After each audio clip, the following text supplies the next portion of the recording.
I discovered something fascinating at the gym this morning. I was on the recumbent bike. I set the timer for 15 minutes.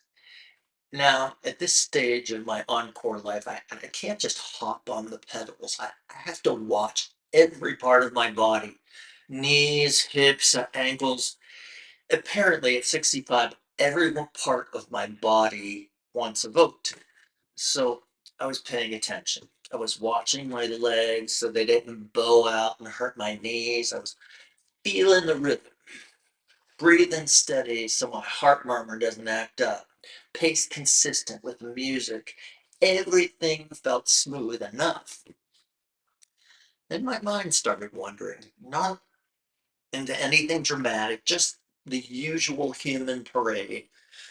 Noticing someone hot across the room, replaying an old conversation in my mind, imagining a clever comeback I should have said 5 years ago. The revelation was this: when I glanced down at the screen, my pedaling speed had dropped almost in half. Nothing changed on the bike. The resistance was the same. My body was the same. The only thing that shifted was where my mind went for a few moments. When I drifted into a story about my past, a fantasy, a judgment, my body slowed down. When I brought my attention back, feeling my legs, watching the alignment, staying present, my rhythm returned. The same thing happened when I lifted weights. When I focused on the muscles and movement, you know how they say to watch the muscle you're working on and focus to build bigger muscle. I was doing that. I felt stronger, balanced, effective. But the moment I drifted into my head, my grip got sloppy and I felt pain in my hands, my knuckles, and basically my body was telling on my mind.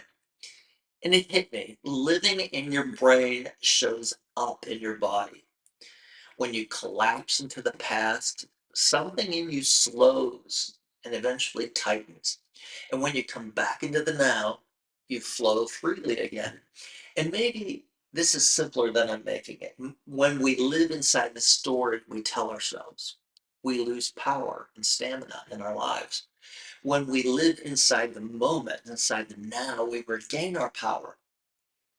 If this resonates with you, like and subscribe to help this channel. The body always tells the truth about where your mind is living, and that might be one of the simplest spiritual principles I've ever discovered on a stationary bike.